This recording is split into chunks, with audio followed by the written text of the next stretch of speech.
illallah la ilaha illallah.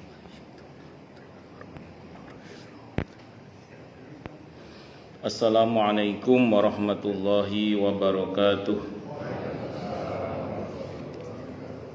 Bismillahirrahmanirrahim. Alhamdulillahi rabbil alamin. Wa bihi nasta'inu ala umurid dunya waddin. Wassalatu wassalamu ala asyrafil anbiya'i wal mursalin Sayyidina wa habibina wa syafi'ina wa qurrati a'yunina wa maulana Muhammadin wa ala alihi wa ashabihi wa dhurriyyatihi ajma'in, amma ba'd. Ashhadu an la ilaha illallah wa ashhadu anna Muhammadar Rasulullah wa ufawwidu amri ilallah. Innallaha basirum bil ibad. Hasbiyallahu la ilaha illa huwa alaihi tawakkaltu wa huwa rabbul arsyil azim. Qala Allah ta'ala fi kitabihil karim hikayatan an nabiyillahi Musa alaihi salam. Rabbi shrah li sadri wa yassir li amri wahlul 'uqdatam min lisani yafqahu qawli. Para alim, para asatid, para asatidah, para sepuh, para bini sepuh, para tokoh masyarakat, hadirin hadirat sekalian, hafizani wa hafizakumullah, bil khusus segenap pengurus Masjid Baitur Rahman Kemang Pratama 3 dan sekitarnya, yang semoga pengurusnya dan jamaahnya semoga semuanya saja selalu dalam naungan rahmat, barokah, perlindungan serta bimbingan Allah Subhanahu wa ta'ala. Amin, Allahumma amin, insyaallah. Dan tentu kita berdoa kepada Allah Subhanahu wa ta'ala, Allahumma inna nas'aluka ilman nafi'a wa rizqan tayyiba wa amalan mutaqabbala wa fatahallahu alaina futuhal arifin. Allahumma inna na'udzubika min ilmin la yanfa' wa amalin la yurfa' wa qalbin la yakhsha' wa du'a'i la yusma'. Allahumma ati anfusana taqwaha wa zakkiha anta khairu man zakkaha anta waliyuha wa maulaha. Allahumma barik lana fi sya'bana wa ballighna ramadhana. Allahumma sallimna ila ramadhan wa sallim lana ramadhan wa tasallamhu minna mutaqabbala. Amin, Allahumma amin, insyaallah. Yang utama tentu mari kita haturkan puja dan puji syukur kita ke hadirat Allah Subhanahu wa ta'ala dengan berucap alhamdulillahi rabbil alamin. Mudah-mudahan dengan hamdalah ini nikmat dari Allah untuk kita ditambah. Karena Allah telah berjanji dalam Al-Quran di surah Ibrahim ayat 7, A'udzubillahi sami'il alim minasyaitonir rajim, wa idh adzana rabbukum la in syakartum la azidannakum wa la in kafartum inna adzabi lasyadid. Jadi kalau kita bersyukur, sungguh nikmat dari Allah untuk kita ditambah. Dan kalau kita kufur, kita diingatkan oleh Allah akan siksa yang sangat pedih. Ini janji Allah, dan janji Allah dalam Al-Quran itu la raiba fih, tidak ada keraguan di dalamnya. Di antara penjelasan la raiba fih adalah siapapun yang mengamalkan isi Al-Quran dengan keimanan dan keyakinan, maka Allah akan tunjukkan kebenaran Al-Quran itu kepadanya hingga tiada lagi keraguan dalam hatinya. Salawat dan salam semoga tercurah limpahkan untuk junjungan kita Nabi besar Muhammad sallallahu alaihi wasallam. Semoga kita semua diakui sebagai umat beliau. Amin, Allahumma amin, insyaallah. Saya wasiatkan terutama untuk diri saya sendiri dan panjenengan semua, agar kita semua terus berusaha meningkatkan ketakwaan kita kepada Allah Subhanahu wa taala. Karena dengan takwa itulah kita bisa memperoleh derajat yang sangat tinggi dengan sesungguhnya di sisi Allah Subhanahu wa taala. Hal ini didasarkan kepada firman Allah Subhanahu wa taala dalam Al-Qur'an di surah Al-Hujurat ayat 13. A'udzu billahi samii'il 'aliim minasyaitonir rajim. Ya ayyuhan nasu inna khalaqnakum min dzakarin wa untha waja'alnakum syu'uban wa qabaila lita'arafu inna akramakum 'indallahi atqakum al-ayah. Wahai manusia, sesungguhnya kami telah menciptakan kalian dari seorang laki-laki dan seorang perempuan, berkembang menjadi bersuku-suku dan berbangsa-bangsa agar kalian saling mengenal. Sesungguhnya yang paling mulia di antara kalian di sisi Allah adalah yang paling bertakwa. Allah juga berjanji akan memberikan bonus bagi siapapun yang sungguh-sungguh bertakwa kepada Allah, berupa solusi atau jalan keluar dari setiap masalah yang dia hadapi. Dan Allah juga berjanji akan memberinya rizki dari arah yang dia tidak duga sebelumnya. Hal ini didasarkan kepada firman Allah Subhanahu wa taala dalam Al-Qur'an di surah At-Talaq ayat 2 dan 3. A'udzu billahi samii'il 'aliim minasyaitonir rajim. Wa may yattaqillaha yaj'al lahu makhraja wa yarzuqhu min haitsu la yahtasib. Dan barang siapa orang yang bertakwa kepada Allah, maka Allah akan berikan dia jalan keluar dan rezeki yang tak terduga. Ya, tempatnya Allah berfirman, wa may yattaqillaha yaj'al lahu min amrihi yusra. Siapa yang bertakwa kepada Allah, maka Allah akan jadikan urusannya mudah. Semoga kita semua minal muttaqin, bahkan lil muttaqina imama. Amin, Allahumma amin insyaallah. Bapak Ibu sekalian, hafizani wa hafizakumullah, nama Allah yang insya Allah akan kita bahas pada subuh kali ini adalah nama Allah Al-Jami'u. Al-Jami'u secara umum diterjemahkan dengan yang maha penghimpun. Al-Jami'u secara umum diterjemahkan dengan yang maha penghimpun. Kata al-jami' ini terambil dari akar kata yang terdiri dari huruf jim, mim, dan ain, yang maknanya berkisar pada keterhimpunan. Dan memang Allah itu zat al-jami' yang maha mengumpulkan. Puncaknya nanti perkumpulan itu ada di satu tempat yang namanya mahsyar. Mahsyar itu semua makhluk, terutama manusia, jin, dan binatang, termasuk malaikat, itu kumpul di satu titik namanya mahsyar. Simulasinya ada yang setahun sekali di dunia, di Arafah. Itu simulasi kumpul di Arafah, simulasinya setahun sekali. Ada simulasinya sepekan sekali, Jumatan. Ada yang simulasinya sehari 5 kali, sholat wajib 5 waktu berjamaah. Itu simulasi. Nah, kalau kita sering kumpul di sholat 5 waktu untuk berjamaah di masjid, terutama bagi laki-laki, terus kemudian tersimulasi sholat Jumat, syukur-syukur pernah ikut simulasi di Arafah. Nah, harapannya nanti kita di mahsyar itu termasuk yang tidak kaget karena sudah biasa kumpul dengan komunitas yang memang disyariatkan oleh Allah untuk berkumpul. Itu berkumpul dengan orang-orang yang soleh. Karena nanti di mahsyar itu tidak masing-masing, tapi ada kelompok-kelompok. Karena nanti masuk surga ada kelompoknya, ada rombongannya, masuk neraka juga ada rombongannya. Wasiqal ladzina taqaw rabbahum ilal jannati zumara, sebagaimana wasiqal ladzina kafaru ila jahannama zumara. Az-Zumar ayat 70 ke atas itu. Jadi digiring masuk ke surga orang-orang yang bertakwa pada Tuhan mereka dengan rombongan-rombongannya.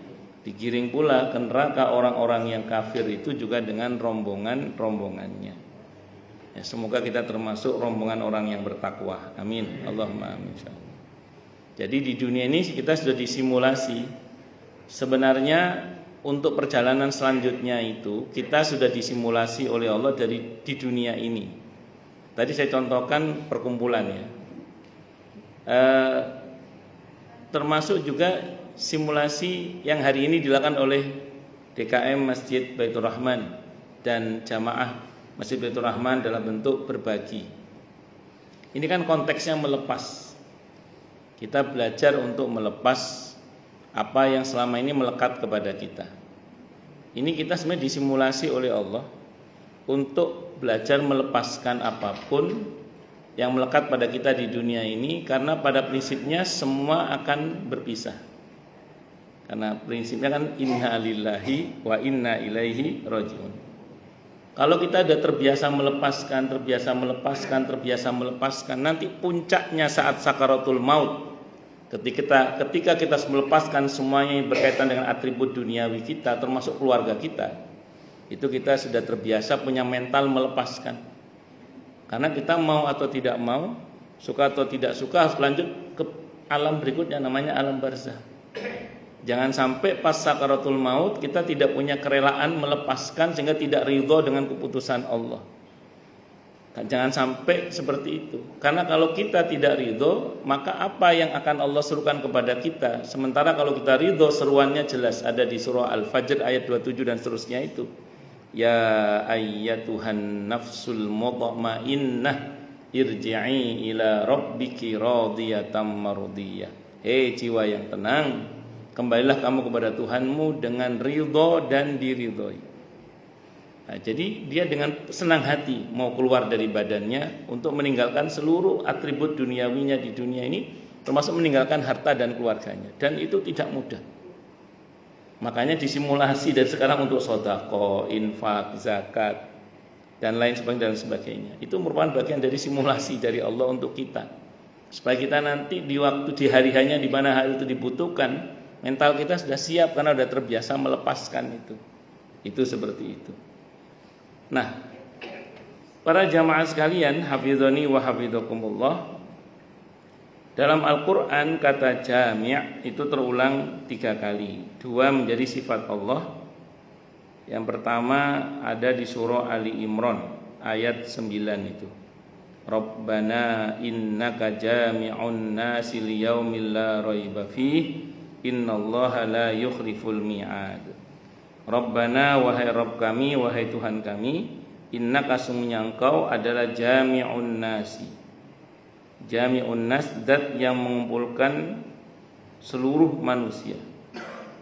Liyaumil la raiba fih, pada hari yang tidak ada keraguan di dalamnya, kiamat maksudnya. Innallaha sungguhnya Allah la yukhliful mi'ad, tidak akan mengingkari janji. Ayat ini di samping informasi tentang adanya pastinya kita akan berkumpul satu titik yang namanya mahsyar, ayat ini juga menginformasikan sebagai doa ya.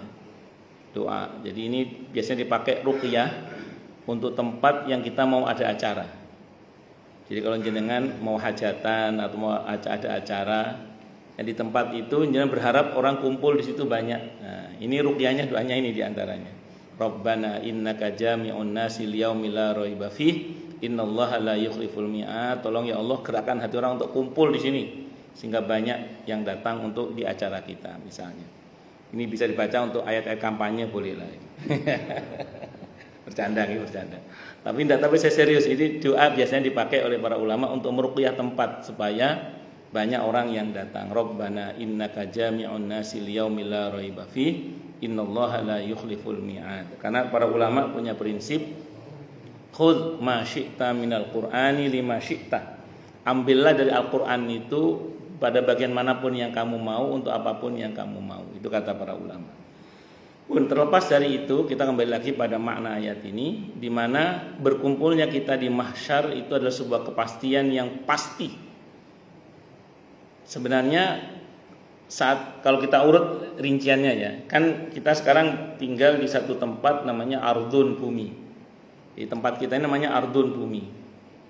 Sifat kehidupan di bumi ini dunia. Sifat kehidupan di bumi ini dunia. Dunia dari kata dana artinya pendek sebentar. Berarti mau atau tidak mau, suka atau tidak suka, dengan senang hati atau terpaksa, semua kita lanjut ke alam berikutnya, namanya alam barzah. Nah, sebelum di bumi kita berada di alam rahim. Sebelum di alam rahim kita berada di alam azali. Alam azali itu alam ketika kita berupa ruh saja tanpa jasad. Ketika kita berupa ruh saja tanpa jasad, ketika kita hendak dikirim ke rahim atau ke sulbi orang tua kita, ada cuplikan dialog yang Allah abadikan dalam Al-Quran di surah Al-A'raf ayat 172. Alastu bi rabbikum qalu bala syahiduna. Bukankah aku adalah Tuhan kalian? Ruh-ruh itu menjawab, benar, kami menjadi saksi. Maka fitrah manusia sejatinya tidak bisa mengingkari adanya Tuhan. Itu diabadikan oleh Allah, cuplikan dialognya di situ. Baru kita dikirim ke sulbi orang tua kita. Hadis Bukhari Muslim, ketika di rahim sebagai janin kita berusia 120 hari, 40 kali 3 maksudnya. Itulah pertama kali kita punya jasad. Jadi jasad ini bukan aslinya kita. Yang aslinya kita itu yang ruh. Karena ruh itu tidak dari hasil mengumpulkan. Allah ciptakan kita berupa ruh begitu saja. Sementara kalau jasad ini dari hasil mengumpulkan.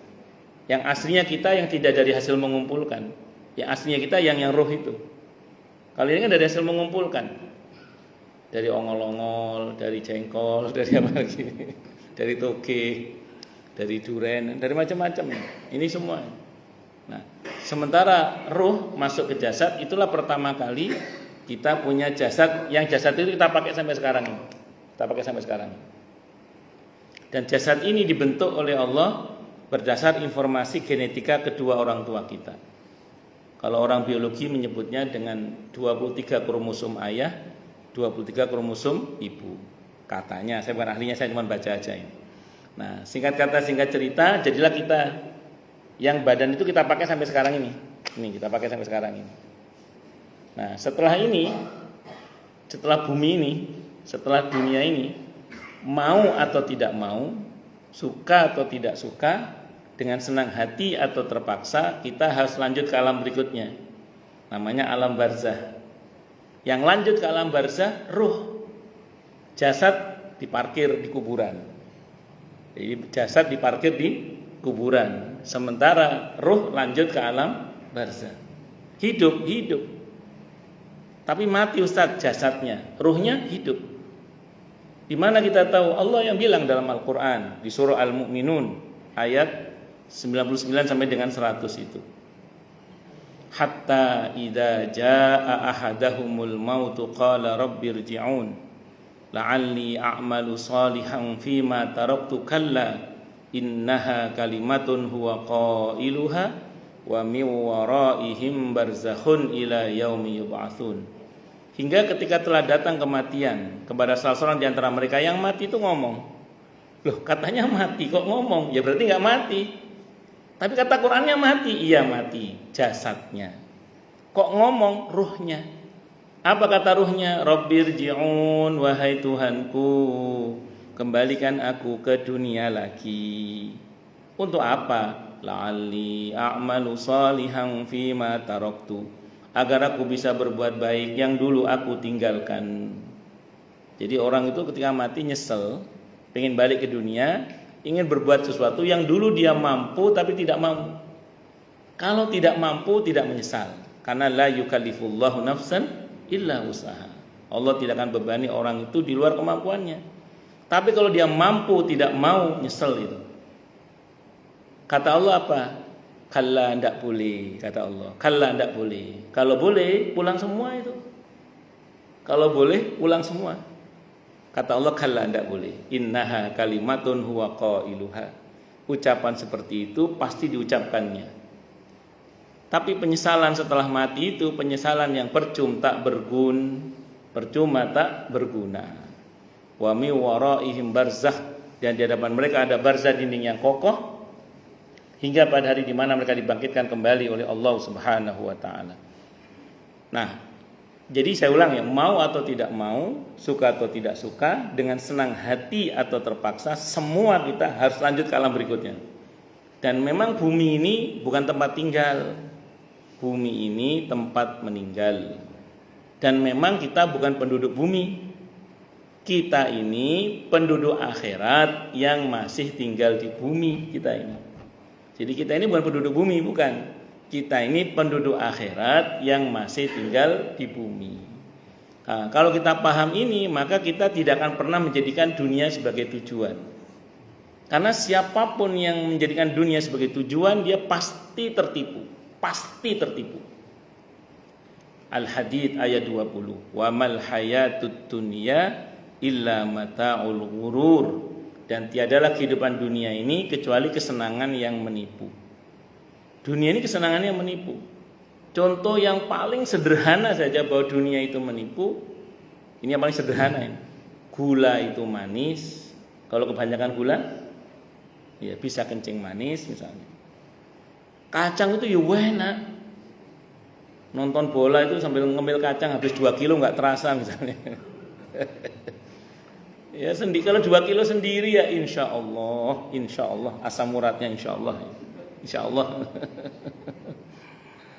Allahu Akbar.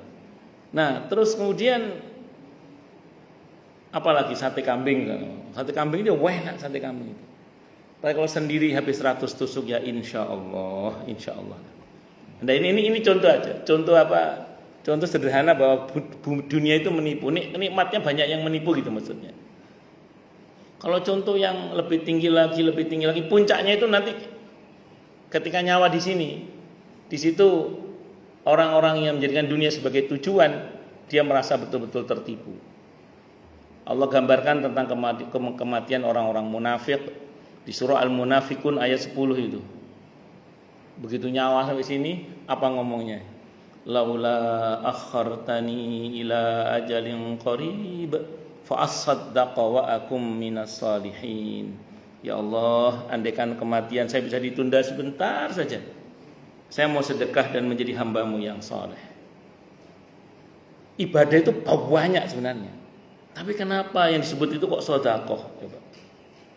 Jadi kenapa yang disebut kok sedekah? Minta ditunda sebentar saja, saya mau sedekah.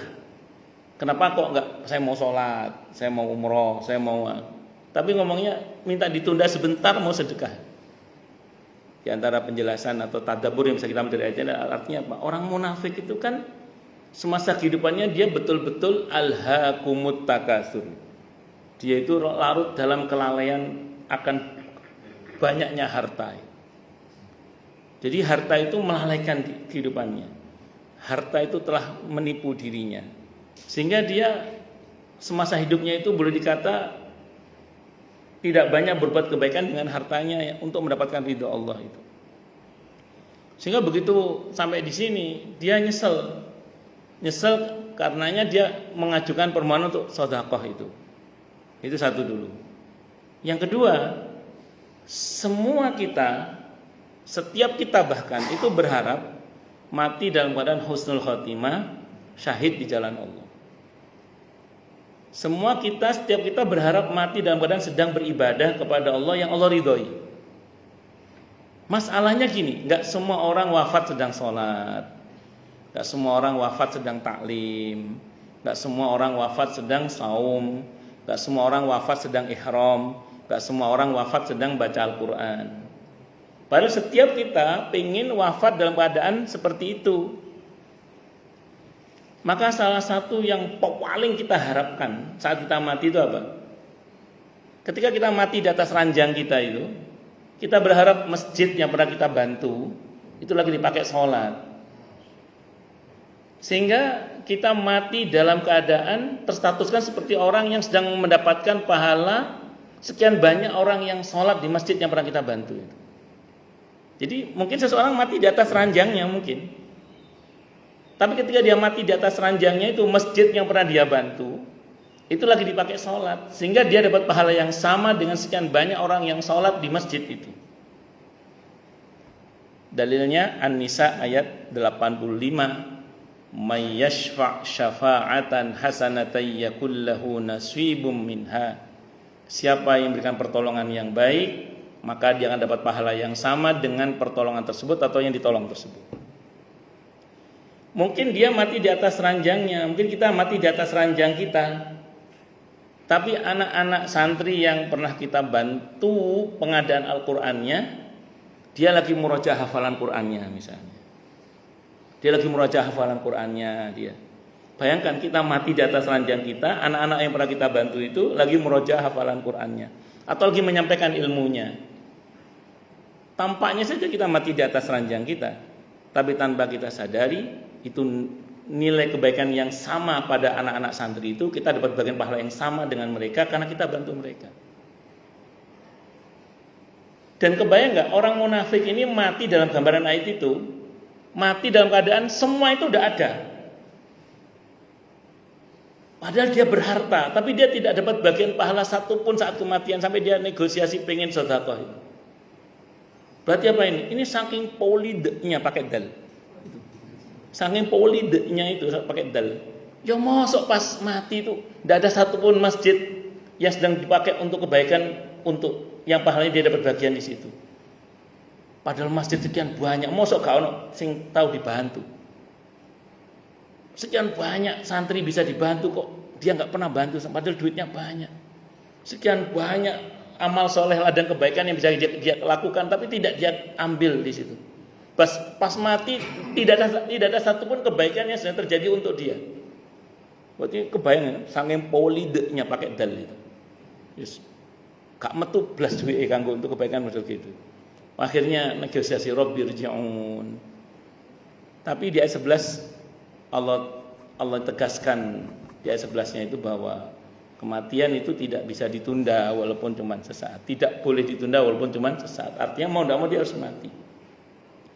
Nah, kita jangan sampai seperti itu gitu maksudnya itu. Jangan sampai seperti itu. Mumpung masih hidup, ya monggo. Ada masjid, ada musola, ada majelis taklim, ada para santri, ada penggiat-penggiat dakwah, ada beasiswa sekolah, ada perbaikan jalan, ada pengadaan sumur bersih, ada memberi modal usaha bagi orang yang tidak mampu. Monggo terserah banyak itu. Jadi itu punya nilai pahala insyaallah jariyah. Yang harapan kita tadi itu loh, pas kita mati di atas ranjang kita, paling enggak dari sekian banyak bibit kebaikan yang kita tanam itu, yo mosok gak ono satupun yang sedang bergerak dalam kebaikan saat kita meninggal itu. Itu seperti itu. Dan kebayang kalau bantuan kita dari timur sampai barat itu ada bantuan kita semua. Kebayang itu setiap waktu itu terjadi insya Allah kebaikan-kebaikan itu. Itu seperti itu. Nah, makanya jangan sampai tertipu oleh dunia itu. Nah, dari alam barzah nanti lama di alam barzah sampai kiamat. Sampai kiamat terus terjadi proses kiamat. Setelah kiamat ada yaumul ba'ats. Jadi alam azali, alam rahim, bumi dengan sifat dunianya ini, terus barzah, kiamat, terus yaumul ba'ats, hari kebangkitan. Nah, pas hari kebangkitan itu kita bangkit lagi nih. Nah, saat kita bangkit itu kita punya jasad lagi. Punya jasad. Tadi kan cuma roh di yang lanjut ke alam barzah kan roh, jasad parkir di kuburan. Nanti ketika kita dibangkitkan kita punya jasad lagi. Punya jasad lagi. Cuman jasad kita yang nanti itu tidak dibentuk berdasar informasi genetika kedua orang tua kita, tapi dibentuk berdasar informasi amal. Nah, jadi dalam bentuk informasi amal. Kalau bahasa Al-Qur'annya yauma idzi yasdurun nasu ashtatan liyurau a'malahum. Pada hari di mana manusia itu keluar dari kuburannya dalam wujudnya yang ashtata, kata Allah. Ashtata itu bentuk jamak dari kata syatta. Syatta kata tunggalnya itu artinya macam-macam. Jadi kata tunggalnya syatta itu artinya macam-macam. Lain Allah pakai jamak ashtata. Terus terjemahannya apa kira-kira ini? Jadi nanti manusia itu keluar dari kuburnya dalam bentuknya yang bukan cuman syatta, ashtata. Bentuk tunggalnya aja artinya udah macam-macam. Ini ashtata ya. Apa terjemahan pasnya ini? Kalau versi Jawa Timur kira-kira terjemahnya mawacem. Jadi bentuk tubuh manusia nanti itu bukan macam-macam, tapi mawacem. Banyak macamnya gitu maksudnya. Liyurau a'malahum, agar diperlihatkan kepada mereka akibat dari perbuatan mereka. Jadi nanti kita bangkit, maaf ya, nggak kayak gini lagi. Pak Ferry nggak gini lagi nanti. Pak Purnomo nggak gini lagi nanti. Berubah nanti. Jadi ada sesuai dengan amal kita. Allah. Maka nanti ada yang bangkit bercahaya. Wujuhu yauma idzin na'imah li sa'iha radiyah. Bangkit bercahaya, sumringah, seneng gitu. Karena dulu semasa hidup dia banyak berbuat sesuatu yang ridho dengan semua keputusan Allah, dia ridho dengan ketentuan Allah, dia ridho. Li sa'iha radiyah. Tapi ada yang wujuhu yauma idzin khashi'ah, tertunduk, lecek, umel, malu, bahkan cacat, naudzubillah min syarri dzalik. Maka secara eksplisit misalnya Allah contohkan dalam Al-Qur'an di surah Thaha itu. Di surah Thaha ayat 124 sampai 126. Surah Thaha ayat 124 sampai 126 itu ada orang yang setengah protes. Dia ngomong gini. Lima hasyartani a'ma wa qad kuntu basira. Ya Allah, kenapa engkau giring hamba dalam keadaan buta, padahal sebelumnya saya melek loh ya Allah, dia bilang gitu. Jadi dia setengah protes ya. Ya Allah, kenapa engkau giring hamba di mahsyar dalam keadaan buta, padahal tadinya saya melek. Apa jawaban Allah? Kadzalika atatka ayatuna fanasitaha wa kadzalikal yauma tunsa. Sebagaimana telah datang kepadamu ayat-ayat kami dan kamu mengabaikannya, maka sebagaimana dulu kamu mengabaikannya, sekarang pun kamu diabaikan, kata Allah. Itu Allah itu murka, tapi bahasanya halus Allah itu. Itu Allah murka loh itu, tapi bahasanya halus. Itulah al-halimnya Allah, santun Allah itu. Marah saja itu pakai bahasa yang halus, tapi yo makjel itu. Itu kalau diterjemahkan versi Jawa Timur kira-kira gini maknanya. Sebagaimana telah datang kepadamu ayat-ayat kami, tapi matamu tidak pernah dipakai untuk membacanya. Sebagaimana matamu dulu tidak pernah dipakai untuk membacanya, maka sekarang matamu dibutakan. Kira-kira gitu terjemahannya.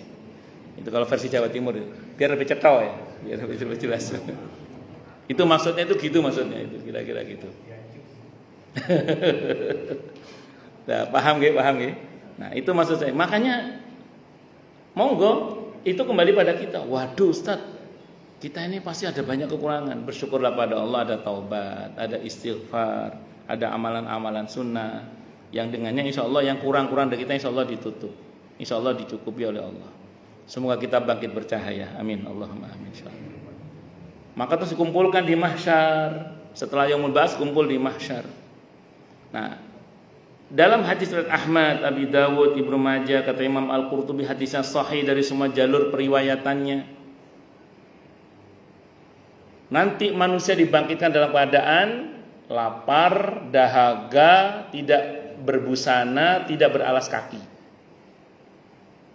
Manusia bangkit dalam keadaan tidak berbusana, lapar, dahaga, dan tidak beralas kaki. Seperti baru lahir ke dunia aja. Apa kata Abdullah bin Mas'ud radhiyallahu anhu? Ini syarahnya, penjelasan Abdullah bin Mas'ud, bukan hadisnya. Kalau hadisnya sampai situ, Abdullah bin Mas'ud mensyarah hadis itu. Dikutip oleh Imam Al-Qurtubi dalam kitab At-Tadhkirah. Apa kata Abdullah bin Mas'ud radhiyallahu an? Barang siapa di dunia pernah memberi makan dan minum, maka nanti di akhirat pasti kebangkitan, dia akan diberi makan dan minum sehingga dia tidak akan kelaparan dan tidak akan kehausan. Amalan jangan hari ini ya, insya Allah memberi makan dan minum masyarakat sekitar. Semoga nanti jenengan semua, kita semua tidak kelaparan dan kehausan di akhirat. Amin. Allahumma amin. Allahu Akbar. Saya tadi bilang ke Ketua DKM Pak Hendri Hamzah, betul ya? Takutnya salah nama saya. Nah, saya ingat kiai saya kalau acara kayak gini tuh. Allahyarham kiai saya itu di Surabaya itu setahun sekali itu ada acara pondok itu ngundang tukang bakso, tukang ngopois, tukang panganan-panganan itu diundang di pondok. Santri semua suruh makan plus masyarakat suruh makan bebas sakarepe. Cuma dulu konteksnya makan kalau dulu. Saya ini belanja malah nih, alhamdulillah. Jadi ingat Ya, itu masya Allah. Semoga diterima amalnya ini. Amin. Allahumma amin. Itu yang pertama. Terus kemudian kata Abdullah bin Mas'ud radhiyallahu anhu, siapa yang di dunia pernah memberikan pakaian, maka nanti di akhirat akan diberi pakaian dan dia tidak akan telanjang. Itu kata Abdullah bin Mas'ud radhiyallahu anhu. Maka saya sering pesan ke jamaah itu, kalau ngasih merbot masjid, kalau ngasih muadzin, ngasih imam masjid, guru TPQ, satpam, tukang kebersihan, kalau bisa ngasih baju itu yang lengkap. Baju koko plus sarung misalnya. Karena kalau bapak hanya pakai atasan, takutnya nanti di akhirat hanya pakai atasan, nggak pakai bawahan, takutnya. Guyon, tapi saya serius ini. Nah, jadi apa namanya ya? Monggo mumpung masih di dunia kita ambil bagian itu gitu loh maksudnya. Nggak harus selalu, sering bagus, paling nggak pernah lah itu paling nggak. Itu seperti itu. Barang siapa yang di dunia pernah memberikan sendal, maka nanti di akhirat atau sepatu, nanti di akhirat akan diberi sendal dan sepatu, sehingga nggak nyeker. Nah di sini kadang jamaah nanya, apa urgensinya sepatu dan sendal di mahsyar itu Ustaz? Dalam hadis yang sahih disebutkan, nanti bumi ini akan diganti oleh Allah dengan bumi yang baru, datar, tidak ada dalam, tidak ada tinggi, datar, tidak ada gunung, nggak ada jurang gitu, datar. Bentuknya seperti perak, sementara matahari 1 mil di atas kepala kita. Kebayang nggak? Bukan cuma panas, pawanas.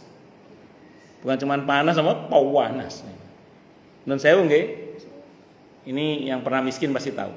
Jadi saya dulu zaman saya masih SD dulu. Kalau sekolah itu kan sering lewat pematang sawah.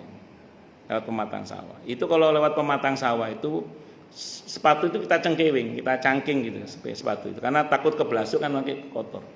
Nah, itu di antara jalan yang kami lewati itu ada jalan aspal. Kalau pulang siang itu lewat jalan aspal itu nyeker, panas. Nah kebayang nggak itu kalau nanti di mahsyar? Jadi jangan meremehkan sepatu. Maka pernahlah, oh ini ada si yatim sepatunya jebol, belikan sepatu. Oh ini ada si anak santri kok sandal sepele ini tuh kon. Oh ini pernah lah, syukur-syukur sering ambil bagian di situ.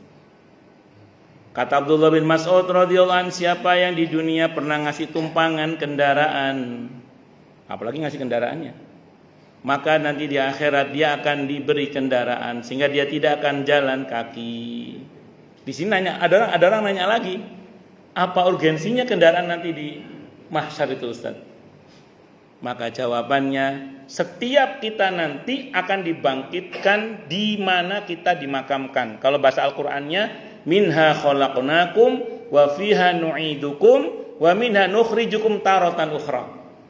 Jadi kalau kita ditanam di Indonesia, nanti kita dibangkitkannya di sini juga. Di Indonesia atau di Bekasi atau di mana kita ditanam, akan dibangkitkan dari situ juga. Nah, titik kumpul mahsyar itu di Syam. Jadi titik kumpulnya itu di Syam. Sekarang ya Palestina dan sekitarnya itulah. Bumi Syam itu. Nah, sekarang gini, saya tidak tahu nanti di akhiratnya ya. Di dunia saja, taruhlah misalnya kita dibangkitkan di sini, terus ke sana kita jalan kaki. Kebayang nomboten? Keju, Pak. Namanya kejutok, remek kabeh. Payah. Nah, tapi kalau dapat fasilitas kendaraan itu lumayan lah. Kata Abdullah bin Mas'ud radhiyallahu anhu, siapa yang di dunia pernah ngasih tumpangan kendaraan, apalagi ngasih kendaraannya, itu nanti di akhir akan diberi kendaraan. Wah, itu contohnya kok orang yang berduit semua Ustaz. Kan kasihan enggak berduit loh. Yang enggak berduit bisa dapat, caranya kasih tahu yang berduit, gitu. Betul. Jadi kalau ada mengatakan itu kan contohnya berduit semua. Kalau yang nggak berduit bagaimana? Gampang, kasih tahu yang berduit. Loh, tadi saya dapat pengajian begini. Ayo kasih tumpangan saya. Loh kan hadis sahih Muslim, man dalla 'alal khair falahu mislu ajri fa'ilihi. Orang yang memberitahu satu kebaikan itu akan dapat pahala yang sama dengan orang yang diberitahu itu kalau kebaikan dieksekusi gitu. Makanya rajin-rajinlah memberitahukan kebaikan-kebaikan itu. Allahu Akbar. Nah, itu proses mahsyar. Di mahsyar itu ada yang dapat fasilitas, ada yang tidak dapat fasilitas. Yang dapat fasilitas ada haud telaga Rasulullah Muhammad sallallahu alaihi wasallam, ada mimbar-mimbar dari cahaya, ada zillun yaumal la zilla illa zilluh, naungan pada hari di mana tidak ada naungan kecuali naungan Allah. Itu di mahsyar, fasilitas itu. Dan mungkin ada lagi yang lain-lain. Terus yang enggak dapat fasilitas tenggelam oleh keringatnya sesuai dengan kadar kemaksiatannya. Jadi yang dapat fasilitas dengan aneka fasilitas tadi itu, dan ada yang tidak dapat fasilitas, mereka tenggelam oleh keringatnya sesuai dengan kadar maksiatnya itu. Dan catatan pentingnya, semua fasilitas mahsyar itu hanya bisa dipesan di bumi ini, di dunia ini. Saya ulang ya, semua fasilitas mahsyar tadi itu hanya bisa dipesan di dunia ini. Hanya di sini bisa dipesan. Begitu kita mati, nggak bisa pesan lagi udah. Kecuali dipesankan. Nah itu. Kalau anak-anaknya soleh, anak-anaknya mau punya kesadaran untuk mendoakan orang tuanya, sedekah atas nama orang tuanya, sih lumayan lah itu. Kalau anaknya begitu masih lumayan lah. Tapi kalau anaknya gak ngono blas, wes wassalam itu. Makanya mumpung masih di dunia, monggo kita pesan semua itu. Itu seperti itu. Mumpung masih di dunia. Dan hari ini bapak-bapak Kemang Pratama 3 borong insya Allah. Borong pesanan nanti fasilitas di mahsyar insya Allah. Itu seperti itu. Itu diantaranya. Pun lanjut. Jadi singkat kata singkat cerita, semua fasilitas mahsyar itu hanya bisa dipesan di dunia ini. Maka mumpung masih sini, monggo tidak hanya jenengan tapi saya juga harus pesan juga. Karena saya juga butuh fasilitas juga di sana nanti. Itu seperti itu. Itu mahsyar. Setelah mahsyar, ini jamin ya, setelah ingat titik tekan kita pada pembahasan ini kan di sini sampai mahsyar ini. Nanti seterusnya ada hisab, ada pembagian rapot dulu, ada hisab, ada mizan, ada sirat, ada surga neraka. Dan ada kiat-kiat agar bagaimana nanti kita selamat saat dihisab. Ada kiat-kiat agar kita selamat saat di mizan. Ada kiat-kiat agar kita selamat saat di sirat nanti. Nah, ini kalau diteruskan pembahasannya butuh 5 SKS. Oh lanjut nih balik. Rabbana innaka jami'un nasi liyaumil la raiba fih innallaha la yukhliful mi'ad. Allahu akbar.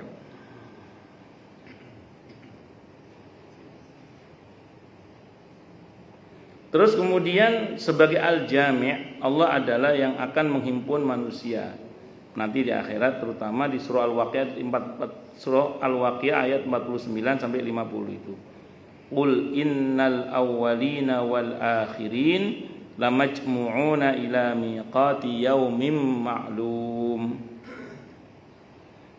Katakanlah wahai Nabi, sungguhnya orang-orang yang terdahulu dan orang-orang yang terkemudian benar-benar akan dikumpulkan di waktu tertentu pada hari yang dikenal atau yang diketahui, yaitu nanti di mahsyar itu. Allah menghimpun masing-masing dalam kelompok yang sama di surah Az-Zumar ayat 71 sampai 74 itu. Wasiqal ladzina kafaru ila jahannama zumara hatta idza ja'uha wa futihat abwabuha wa qala lahum khazanatuha alam ya'tikum rusulun minkum yatluna 'alaikum ayati rabbikum wa yundirunakum liqa'a yaumikum hadza qalu bala walakin haqqat kalimatul 'adzabi 'alal kafirin qila adkhulu abwaaba jahannam khalidina fiha fabi'sa maswal mutakabbirin wasiqal ladzina taqaw rabbahum ilal jannati zumara hatta idza ja'uha wa futihat abwabuha wa qala lahum khazanatuha salamun alaikum tibtum fadkhuluha khalidin wa qalu alhamdulillahi alladhi sadaqana wa'dah wa awrathana al-ardha natabawwa'u minal jannati haitsu nasha' fa ni'ma ajrul 'amilin. Intinya nanti orang-orang yang bertakwa akan digiring masuk ke surga dengan rombongan-rombongannya, dan orang yang kafir akan digiring masuk ke neraka juga dengan rombongan-rombongannya. Jadi enggak satu-satu. Jadi kalau kita mau sendiri, Jadi kalau kita mau masuk surga sendirian, maksudnya pertanyaannya kita punya ongkos berapa? Kalau kita mau berangkat sendirian, pertanyaan kita punya ongkos berapa? Makanya harus ikut rombongan. Tidak kuat, mahal, surga itu mahal, pakai lamnya double. Nah makanya harus bareng-bareng rombongan. Maka rombongan itu kita cari dari sekarang. Kenapa kok orang itu nanti rombongan, kata para ulama? Karena umumnya manusia itu di bumi punya sifat suka berkoloni, suka bikin kelompok gitu loh maksudnya, suka bikin komunitas. Karena kita kan makhluk sosial. Nah, sebagaimana di dunia senang bikin kelompok, nanti di akhirat pun akan dikelompok-kelompokkan. Cuman pertanyaan nanti kita masuk kelompok yang mana? Masuk kelompok yang masuk surga apa yang neraka? Semoga surga untuk kita. Amin. Allahumma amin insyaallah. Itu seperti itu. Makanya kelompok-kelompok nanti di akhirat itu dimulai dari kelompok di dunia ini. Panjenengan monggo punya komunitas goes monggo, punya komunitas pingpong nggih monggo, punya komunitas napa malih. Ya monggo lah, yang penting mubah ya, monggo silahkan. Yang penting mubah silahkan. Nah, tapi harus punya komunitas begini, harus punya ini, majelis ilmu, majelis taklim, masjid, musola, harus punya, begini harus punya. Monggo silahkan. Harus yang lain yang mubah silahkan, tapi yang begini harus ada. Besar harapannya nanti rombongan ini nyambung ke rombongan utamanya. Itu rombongannya Rasulullah Muhammad sallallahu alaihi wasallam. Mudah-mudahan nggih, amin Allahumma amin insyaallah. Allahu Akbar. Dan memang frekuensi itu saling bertaut gitu. Tapi kalau tidak sefrekuensi itu bisa saling tanakara mengingkari. Dalam hadis Bukhari kurang lebih begitu gambarannya. Itu seperti itu. Makanya pandai-pandailah mencari komunitas atau kumpulan-kumpulan supaya kemudian kita ini nantinya dibantu oleh Allah untuk bisa satu komunitas dengan kelompok utamanya, rombongan utamanya, yaitu rombongannya Rasulullah Muhammad sallallahu alaihi wasallam. Itu seperti itu. Al-Ghazali rahimahullah mengartikan Allah sebagai Al-Jami' adalah penghimpun yang sama seperti ahli surga, ahli neraka, yang beda seperti langit dengan bumi serta isinya yang berbeda-beda, yang bertolak belakang seperti dingin dan panas, lembah dan lembab dan kering, padahal pahala dan dosa dan lain-lain. Jadi Allah penghimpun yang sama seperti ahli surga, ahli neraka, menghimpun yang berbeda juga seperti langit dan bumi serta isinya yang berbeda-beda, yang bertolak belakang seperti dingin dan panas, lembab dan kering, pahala dan dosa dan seterusnya. Kalau secara zahir saya kira mungkin kita bisa melihat ya, bagaimana kemudian panas dan dingin bisa terjadi pada situasi-situasi tertentu, atas dan bawah bisa saja kemudian menyatu. Tapi yang tidak kalah pentingnya adalah bagaimana dalam kehidupan sehari-hari kita ini pada bab pembahasan pahala dan dosa ini. Ini dalam pembahasan kita, bagaimana pahala dan dosa ini ketika ini dua kutub yang berbeda tapi bisa bertemu, ini bagaimana ini? Jadi gini, saya mau terangkan dulu. Jadi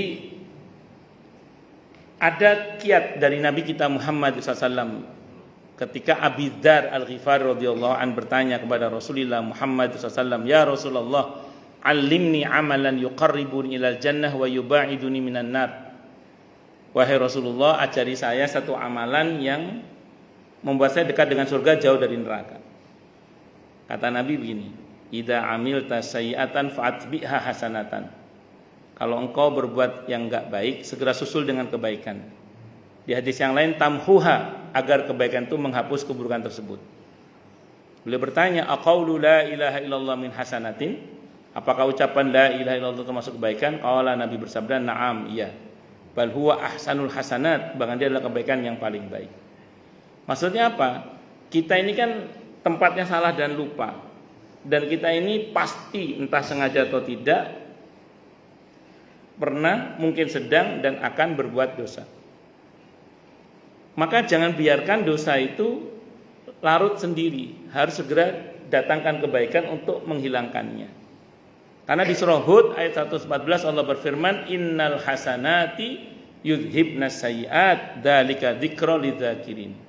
Sungguhnya kebaikan-kebaikan itu bisa menghapus keburukan-keburukan, dan itu pelajaran bagi yang mau mengambil pelajaran. Maka kalau kita merasa banyak dosa, banyak salah, di samping bertobat minta ampun kepada Allah, perbanyaklah kebaikan-kebaikan agar kebaikan-kebaikan itu menghapus keburukan-keburukan tersebut. Sebagaimana firman Allah dalam surah Hud ayat 114. Makanya kalau kita pakai teori surah Al-Qari'ah, fa amma man thaqulat mawazinuhu fahuwa fi 'ishatir radiyah wa amma man khaffat mawazinuhu fa ummuhu hawiyah. Asal kebaikan kita lebih berat, itu kan langsung surga. Tapi kalau keburukannya lebih berat, teorinya tunggu dulu, nggak bisa. Maka dikatakan kalau misalnya kebaikan kita 51, keburukan kita 49, itu 51 menghapus 49. Itu surplus 2 lah. Jadi kita masih dapat untung 2 ya. Itu langsung surga ya. Kelas ekonomi kan. Lumayan lah daripada neraka. Nah, tapi kalau dibalik dosanya 51, kebaikannya 49. 49 menghapus 51, minus 2. Enggak bisa ini. Harus dicuci dulu. Kalau menurut teori Al-Qari'ah. Tapi beruntunglah kepada Allah, bersyukurlah pada Allah. Allah melalui nabinya Muhammad SAW menginformasikan adanya teori syafaat. Ya, cari amal-amalan sunnahnya. Sampai sini kadang sudah tercukupi. Kadang ada yang masih kalah juga. Nanti diupayakan datang sholat, datang puasa, datang Al-Quran untuk memberikan syafaat dengan izin Allah. Dan Allah izinkan. Sampai sini ada yang sudah menang. Ada yang masih kalah juga, dicari akhlaknya, ada nggak dia punya akhlak yang bagus, akhlak yang mulia. Puncaknya nanti bitokoh, kartu la ilaha illallah. Kalau punya ini pasti menang sudah. Kalau punya kartu la ilaha illallah pasti menang sudah.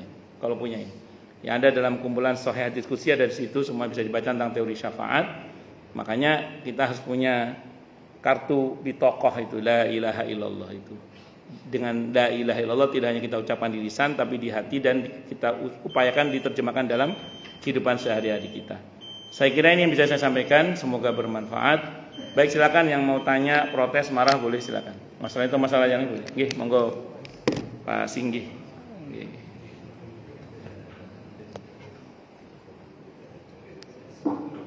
Assalamualaikum warahmatullahi wabarakatuh. Waalaikumsalam warahmatullahi wabarakatuh.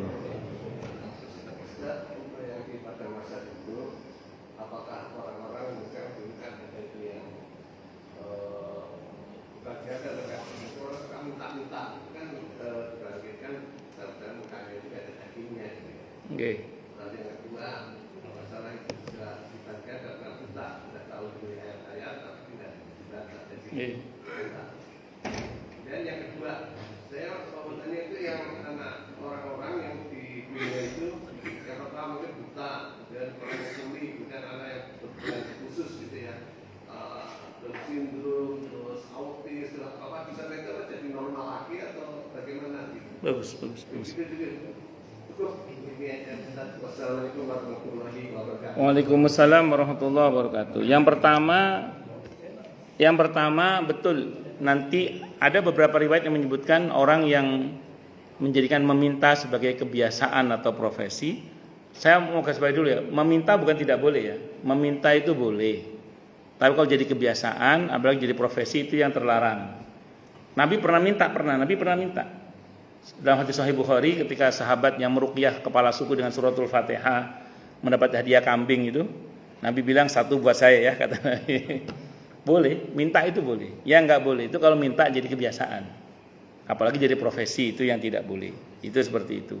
Itu kalau bahasa Jawanya kepinginan. Ada orang itu kalau main ke rumah keluarganya itu, enggak boleh ngeliat ada barang bagus, bagus sih buat aku ya. Bagus sih buat aku ya. Nah itu. Akhirnya kalau dia datang keluarganya pada ngomong, sembunyikan nanti dia kepingin. Itu yang begitu itu yang nggak bagus itu. Jadi meminta boleh, yang nggak boleh kalau minta itu jadi kebiasaan. Itu satu. Apalagi jadi profesi. Nah betul ada riwayat yang mengatakan nanti dia akan menghadap kepada Allah dalam keadaan wajahnya separuh berdaging separuh tidak berdaging. Itu betul. Nanti ada yang seperti digambarkan tadi yang buta dan seterusnya. Pertanyaan menarik tadi. Apakah orang-orang yang nanti di dunia ini buta bisa nanti di akhirat menjadi normal? Bisa. Jadi bisa jadi ada orang di dunia ini non sewu buta, tapi di akhirat malah dia melek. Kenapa? Karena hatinya sering dipakai untuk melihat ayat-ayat Allah. Jadi mungkin ada orang di dunia ini non sewu berkebutuhan khusus, tapi di akhirat nanti dia sempurna karena dulu amal di dunia mencerminkan kebaikan yang sempurna misalnya, kebaikan yang maksimal gitu. Makanya saya ulang sekali lagi, bisa jadi ada orang di dunia mungkin sempurna, di akhirat malah cacat non sewu. Ada di dunia mungkin non sewu berkebutuhan khusus, tapi nanti di akhirat dia malah sempurna, itu bisa. Nah, untuk yang non sewu, autis dan serupa itu tergantung tingkatannya. Non sewu kalau sampai betul-betul tidak mukallaf. Mukallaf itu akil baligh ya. Akil itu berakal sehat, sadar dan baligh. Nah, kalau kesadarannya boleh dikata seperti anak kecil, non sewu, tidak seperti yang seharusnya, itu kategorinya masuk dalam kategori seperti meninggal sejak kecil. Jadi kalau non sewu nggih, kalau kan ada yang masih sadar, yang masih masih ya bisa masih, saya nggak tahu istilahnya apa ya. Berapa kan ada persen-persennya, berapa persen gitu kadar-kadarnya itu ya. Tapi kalau yang betul-betul seperti anak kecil, dia bukan mukallaf. Itu statusnya seperti orang yang meninggal sejak kecil. Itu nanti surganya pasti insyaallah. Nah, dia menjadi fasilitas surga wildan nanti itu. Kalau kata Imam Al-Qurtubi, anak-anak yang kecil meninggal sebelum balik itu, ulama beda pendapat apakah dia ahli surga atau dia penghuni surga dalam arti sebagai fasilitas.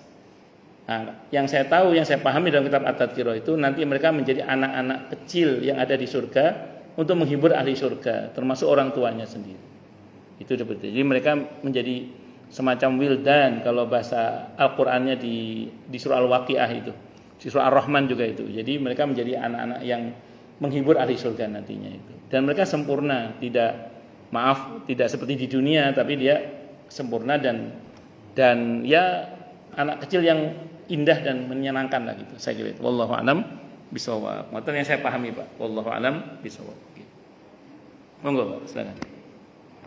Bisa untuk meneladani sifat al-jami' tadi, artinya kita di dunia ini memang itu seperti saya bilang dan menjadi cenderung untuk selalu berkumpul berjamaah. Dan itu memang dianjurkan juga oleh Nabi untuk selalu berjamaah. Tapi ada juga hadis yang menyatakan bahwa setelah kumpul tertentu itu disuruh menyupi, karena disuruh menyendiri untuk beriman kepada Allah. Digabung aja. Jadi memang ada masa di mana kita mesti bersama dan ada masa di mana kita sebaiknya memang menyendiri. Contoh dalam hal sholat misalnya, Nabi bersabda, "Okamaqal, sallu ayyuhan nasu fi buyutikum. Inna afdhalas salatul mar'i fi baitihi lal maktubah," kata Nabi. Jadi sholatlah kalian di rumah-rumah kalian, karena sebaik-baik sholat adalah sholat di rumah kalian kecuali sholat wajib misalnya. Itu contoh aja. Jadi memang ada masa di mana kadang kita memang mesti menyendiri. Ada masa di mana kita memang mesti bersama. Jadi dua-duanya harus, ya seperti dua kutub yang harus ada dua-duanya. Kalau kita menyendiri terus, Nabi mengingatkan orang itu kalau baiknya sendiri itu rawan diterkam oleh setan. Karena yang diterkam oleh serigala itu kata Nabi domba yang sendirian. Kalau kita berkomunitas dalam komunitas yang baik seperti ini, insya Allah, kalau kita balelo kan ada yang ngingetin. Loh Pak, kok sampean jadi gitu sekarang? Tadi ada yang mengingatkan. Tapi kalau sendiri, eksklusif, tidak inklusif, ya wes wassalam. Ya, kalau udah sesat aja udah, nggak ada yang ngingetin gitu, nggak ada yang menasehati gitu, nggak ada yang mengingatkan gitu. Wallahu a'lam. Harus ada dua-duanya, Pak, harus ada. Kalau ada syair yang populer itu, halaka sirrun indallah. Ya, apakah kamu punya rahasia antara kamu, yang antara itu hanya antara kamu dengan Allah saja? Harus punya. Maka sedekah itu kan boleh terang-terangan, boleh sembunyi-sembunyi, siang dan malam. Para sahabat melakukan semuanya, siang malam, terang-terangan, sembunyi. Jadi bahkan ada beberapa ulama itu, kalau beliau selesai berbuat kebaikan di depan umum, pulang ke rumah berbuat kebaikan yang serupa, yang dimana tidak ada yang tahu kecuali Allah dan beliau saja. Misalnya sholat sunnah di masjid misalnya. Nanti pulang sholat sunnah lagi untuk membuktikan bahwa ada atau tidak ada orang beliau tetap sholat sunnah. Kita ada beberapa ulama kita itu yang begitu. Jadi kalau misalnya terang-terangan sedekah, sembunyi-sembunyi beliau juga sedekah. Bukti bahwa ada atau tidak ada orang, beliau tetap sedekah karena Allah pasti memperhatikan. Saya kira itu Pak. Wallahu a'lam bishawab. Ya monggo Pak Eridon. Ya.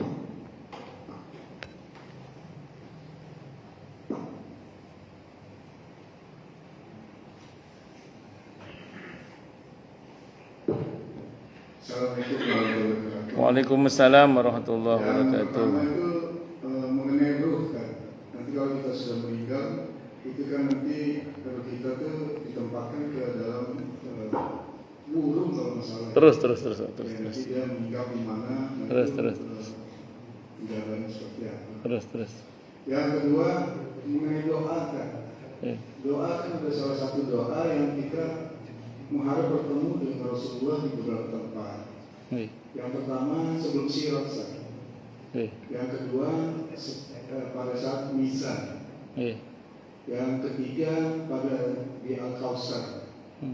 Nah berarti kan yang pertanyaan saya adalah berarti Rasulullah mengikuti proses itu dan ada di situ setiap saat. Dan juga kan kita harus berdoa mengenai di Telaga Al-Kausar itu kan nanti itu air susu tapi ya. Dan supaya kita bisa dapat minum air susu itu yang sehingga nanti insya Allah kita di pada masa itu tidak kehausan gitu. Nah, mungkin pertanyaan saya kedua itu kan Assalamualaikum warahmatullahi wabarakatuh. Waalaikumsalam warahmatullahi wabarakatuh. Yang pertama, ruh kita diletakkan di burung dan seterusnya. Jadi gini, itu berkaitan dengan orang yang mati syahid di jalan Allah. Konteks riwayat itu menjelaskan keadaan orang-orang yang mati syahid di perang Uhud yang ada di surah yang Allah gambarkan informasinya di surah Ali Imran ayat 169 sampai 171 itu. Wala tahsabannal ladzina qutilu fi sabilillahi amwata bal ahya'un 'inda rabbihim yurzaqun itu. Farihina bima atahumullahu min fadli dan seterusnya itulah. Wa yastabshiruna bil lam yalhaqu bihim min khalqin Allah dan seterusnya itulah. Itu ada di surah Al Imran 169 sampai 171 itu. Nah, itu Nabi menginformasikan mereka tinggal di surga, di bawah lantara-lantara, di bawah arsy. Mereka berada di tembolok burung yang berwarna hijau bertebangan ke sana kemari dan seterusnya. Itu para ulama ketika menjelaskan hadis itu, di antaranya Ibnu Qayyim Al-Jauziyah rahimahullah dan kitabnya Ar-Ruh, beliau mengatakan itu ada yang menafsirkan bukan diletakkan di dalam burung. Mereka menjadi seperti burung berterbangan ke sana kemari. Itu maknanya. Nah, jadi mereka itu hidup dengan fasilitas di sana itu. Nah, kata ini menariknya ya, kata Imam Al-Qurtubi ketika membahas ayat ini, beliau mengatakan untuk mendapatkan fasilitas seperti itu, kata Imam Al-Qurtubi, itu enggak harus perang, kata beliau. Enggak harus perang. Maka di kitab Riyadhus Shalihin di bab tentang jihad, itu enggak boleh kita minta perang, itu enggak boleh. Tapi kalau ketemu musuh juga enggak boleh lari. Nah, apa kata Imam Al-Qurtubi? Kalau ingin dapat fasilitas ini, di antaranya kata beliau, minta kepada Allah, mengamalkan hadis Sahih Muslim. Dalam hadis Sahih Muslim, Nabi bersabda, "Qamakol, barang siapa yang minta kepada Allah mati syahid dengan sungguh-sungguh, maka Allah akan berikan kepadanya kedudukan orang yang mati syahid, walaupun dia mati di atas ranjangnya." Maka kalau ingin dapat fasilitas yang itu, Pak Eridon, kita ini semoga dapat ya, insyaallah. Kalau sama Allah minta jangan cuman minta mati husnul khotimah. Selama ini kan kita minta mati husnul khotimah. Betul, salah enggak salah. Bener, teruskan. Cuman ditambah kalau bisa, syahid di jalan Allah. Itu hadisnya Sahih Muslim. Jadi kalau kita minta kepada Allah dengan jujur, dengan sungguh-sungguh mati syahid, maka Allah akan berikan kepadanya kedudukan orang yang mati syahid walaupun dia mati di atas ranjangnya. Bahkan dalam kitab atas Imam Al-Qurtubi itu dikatakan kebanyakan syuhada umat ini mati di atas ranjangnya. Kebanyakan syuhada umat ini adalah kitab At-Tadhkirah itu. Kebanyakan syuhada umat ini mati di atas ranjangnya. Tahu kenapa? Mati sebagai pengurus masjid. Mati sebagai pengurus majelis taklim. Mati sebagai penggiat-penggiat dakwah. Mati sebagai donatur pesantren, majelis taklim, masjid. Mati sebagai yang masih terlibat dalam kebaikan. Kan mati dalam keadaan berjuang di jalan Allah. Nah, itu kata Imam Al-Qurtubi, kebanyakan syuhada umat ini mati di atas ranjangnya. Makanya kalau bisa jadi pengurus masjid seumur hidup. Walaupun hanya bagian gelar karpet. Ngoten nggih Pak Haji Ridwan nggih. Allah a'lam bishawab. Yang kedua tadi betul. Nabi itu nabi yang paling sibuk nanti di mahsyar. Sampai ulama menggambarkan andaikan nanti ada tahtanya para nabi itu, satu-satunya tahta yang kosong itu tahtanya Nabi kita Muhammad SAW. Nabi itu nggak ada di tahtanya. Beliau sibuk sampai Siti Aisyah berkata, ya Rasulullah, di mana nanti saya bisa menemui panjenengan? Kata Nabi, kalau nggak di Sirat, di mizan. Nanti kalau mau menemui saya, kalau nggak di Sirat, di mizan. Begitu sibuknya Nabi, sampai ulama menggambarkan wong yang berbuat dosa kita, yang repot Nabi Muhammad SAW. Masa kita nggak mau cinta sama beliau? Yang berbuat dosa itu kita, yang repot itu Nabi Muhammad SAW. Itu sibuk membela kita. Tapi dengan catatannya, kita tidak berbuat sesuatu yang membuat Nabi mengatakan laisa minni, laisa minna. Karena ada perbuatan-perbuatan tertentu yang Nabi mengatakan ini tidak termasuk golonganku, tidak termasuk golongan kami. Kalau itu Nabi angkat tangan, nggak bisa bantu Nabi. Dan itu banyak nanti searching aja lah hadis-hadis tentang laisa minni, laisa minna, misalnya tidak termasuk golongan kami yang muda yang tidak menghormati yang lebih tua, yang tua tidak menyayangi yang lebih muda, tidak termasuk golongan kami yang tidak, siapa yang tidak menyukai sunnah kami maka tidak termasuk dalam golongan kami, siapa yang menipu kami tidak, itu diantisipasi aja, jangan sampai kita melakukan hal itu. Terjadi Ustaz, tobat, minta ampun pada Allah. Mudah-mudahan kita tidak masuk dalam kategori yang Nabi bilang laisa minni, laisa minna. Karena kalau sampai ada kategori laisa minni, laisa minna, untuk kasus yang itu Nabi angkat tangan. Nabi nggak mau bantu, nggak bisa bantu malah, karena sudah laisa, Nabi udah ngingetin laisa minni, laisa minna. Itu ada hadis nanti tentang laisa minni, laisa minna, tidak termasuk golonganku, tidak masuk golongan kami. Semoga kita termasuk yang dapat bantuan syafaat beliau dengan izin Allah. Amin. Allahumma amin insyaallah. Bisa dimengerti ya? Wallahu a'lam bishawab. Kalau Telaga Kausar itu tiketnya cuma satu sebenarnya. Telaga Kausar itu diakui sebagai umat Nabi Muhammad SAW. Tiketnya cuma satu itu aja, diakui sebagai umat Nabi Muhammad SAW. Supaya kita diakui sebagai umat beliau, ya paling enggak satu, buktikan dengan memperbanyak bersolawat untuk beliau. Yang ketiga, berusahalah untuk mengikuti sunnah-sunnah beliau. Dan yang ketiga, hindari hal-hal yang tadi Nabi mengancam, bukan golonganku, bukan golongan kami. Gitu. Saya kira itu, wallahu a'lam bishawab. Kalau terjadi segera tobat, minta ampun kepada Allah. Mudah-mudahan kita diakui sebagai umat beliau Nabi Muhammad SAW. Amin Allahumma amin insyaallah. Saya kira itu nih. Cukup. Kita tutup dengan hamdalah. Alhamdulillahirabbil alamin. Semoga kajian kita bisa bermanfaat, mubarakah fid dini wa dunya wal akhirah untuk kita, keluarga kita dan seluruh umat Islam semuanya, dan mudah-mudahan kita semua dijadikan oleh Allah sebagai orang-orang yang sukses dunia akhirat, selamat dunia akhirat, bahagia dunia akhirat, dan dipermudah urusan kita oleh Allah fid dini wa dunya wal akhirah. Semoga Allah limpahkan hidayah selalu untuk kita, semoga Allah tingkatkan selalu hidayah untuk kita, dan semoga Allah berikan hidayah untuk siapapun yang melihat kita. Subhanakallahumma bihamdika asyhadu an la ilaha illa anta astaghfiruka wa atubu ilaik. Sallallahu alaihi Muhammad wa ala alihi wa sahbihi wasallam. Saya mohon maaf. Assalamualaikum warahmatullahi wabarakatuh.